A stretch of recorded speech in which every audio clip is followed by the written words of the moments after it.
मुख्यमंत्री डॉक्टर मोहन यादव ने भोपाल के समन्वय भवन में अंतर्राष्ट्रीय सहकारिता वर्ष 2025 के अवसर पर आयोजित राज्य स्तरीय सम्मेलन का शुभारंभ किया। इस अवसर पर मुख्यमंत्री ने सहकारी संस्थाओं के कृषक सदस्यों के लिए माइक्रो एटीएम का शुभारंभ किया, जिससे किसानों को डिजिटल लेन देन में अधिक सुविधा मिलेगी।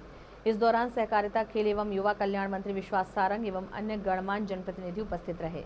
सीएम ने कार्यक्रम को संबोधित करते हुए कहा, सहकारिता का मूल मंत्र बहुजन हिताय बहुजन सुखाय की कल्पना संपूर्ण समाज के कल्याण और सामूहिक समृद्धि के लिए की गई है। यह विचार सहकारिता के मूल सिद्धांतों से जुड़ा हुआ है, जहां सामूहिक प्रयास, समानता और समावेशी विकास को प्राथमिकता दी जाती है।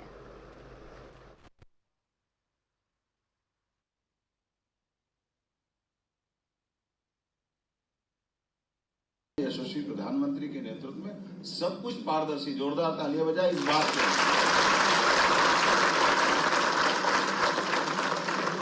और उसी भाव को लेकर के हम चल रहे हैं। जैसे हमने कहा कि हमारे पास 25 समितियां मत बनाओ, क्योंकि हर एक अपनी अपनी दुकान लेके बैठ गया था। कोई सहकारी समिति आवास संघ के माध्यम हाउसिंग सोसाइटी उसी को करेंगे, कोई क्रेडिट सोसाइटी उनकी करेंगे, कोई और किसी और सब्जेक्ट की सोसाइटी बनेगी। अब ये मल्टीपर्पज है, अब सबके लिए जोड़ करके बात करें, सारी पंचायत और सारे अच्छे लोगों ने हाथ खड़े करे, पढ़े लिखे। भगवान की दया से आप सब यहाँ भी पढ़े लिखे हैं और मंच पे भी सब पढ़े लिखे, इसमें कोई कम नहीं पड़ रहा है।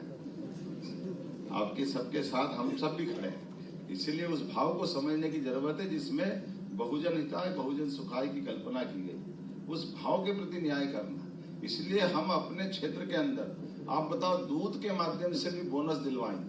ये कितनी बड़ी बात है। अगर गुजरात में सहकारिता संघ की ताकत बनी तो दूध में प्रति व्यक्ति को जो बोनस मिलता, और मैं जब अभी चुनाव में गाँव में जो गुजरात में घूमा था, उन्होंने बताया था कि एक एक व्यक्ति को दूध का महीने का हिसाब तो मिले, जो मिले ही पूरे साल में कोई 1 लाख, कोई 1.5 लाख, कोई 2 लाख, कोई 5 लाख बोनस लेता है।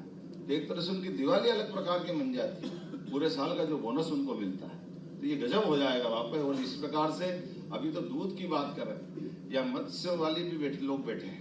हमारा बहुत बड़ा पानी का और इसके आधार पर मछली उत्पादन का भी बहुत बड़ा क्षेत्र आ रहा है, तो उसको भी हम जोड़ रहे हैं। और ये जो औद्योगिकरण की बात कर रहे हैं, मैं मंत्री जी को बधाई देना चाहूंगा, विश्वास भाई के लिए जोरदार अभिनंदन करो, जिनके माध्यम।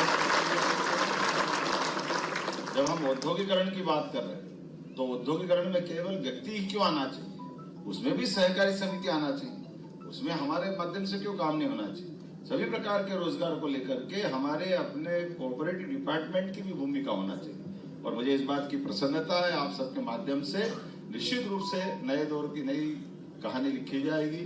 मेरी अपनी ओर से एक बार फिर राज्य भर के पधारे सभी सहकारिता सम्मेलन में सभी माननीय सदस्यों का मैं स्वागत करता हूं, अभिनंदन करता हूं, और उम्मीद करता हूं कि ये जो हमने आज अपना मनोभाव व्यक्त किया है, इस मनोभावना के आधार पर निश्चित रूप से सहकारिता का हमारा ये आंदोलन आने वाले 4 साल के बाद एक नए मुकाम तक पहुंचेगा, और देश के अंदर सबसे अच्छी सहकारी संघ की छतरी कहीं बनेगी तो हमारे राज्य के अंदर बनेगी, मैं ये उम्मीद करता हूँ।